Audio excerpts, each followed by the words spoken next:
নারায়ণগঞ্জের সোনারগাঁ থানায় মিথ্যা অভিযোগ এবং অপপ্রচারের বিরুদ্ধে সংবাদ সম্মেলন করেছেন সোনারগাঁ উপজেলা যুবদলের সিনিয়র যুগ্ম আহ্বায়ক আশরাফ ভূঁইয়া। নুন্নবিয়ার প্রতিবেদনে থাকছে বিস্তারিত। বৃহস্পতিবার সন্ধ্যায় পেরাবো এলাকায় যুবদলের স্থানীয় কার্যালয়ে তিনি এই সংবাদ সম্মেলন করেছেন।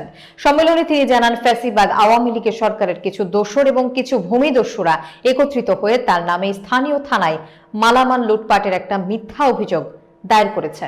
এমনকি তাকে নিয়ে বিভিন্ন গণমাধ্যমে মিথ্যা সংবাদ প্রকাশ করে মানহানি করছে।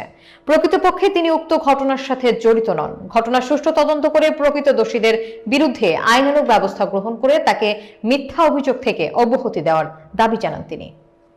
এটা মূলত আমাকে রাজনৈতিকভাবে হেয় প্রতিপন্ন করার জন্য।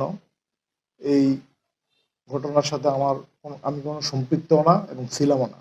এখানে যে জামপুর ইউনিয়নের কিছু ভূমিদস্যুরা আছে, সাধারণ নিরীহ মানুষদের জায়গা সম্পত্তি জোর করে দখল করে রাখছে।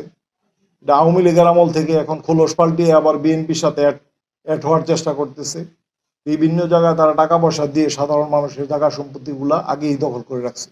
আপনাদের মাধ্যমে আমি বলতে চাই, আপনারা সঠিকভাবে এটা তদন্ত করুন, দেখেন আসলে এখানে প্রকৃত কি ঘটনা ঘটেছে। সাজানো নাটক, একটা ফাঁদ। এই ফাঁদ করে আমাকে এবং আমার দলকে হেয় প্রতিপন্ন করার জন্যই এই কাজটা তারা করেছে।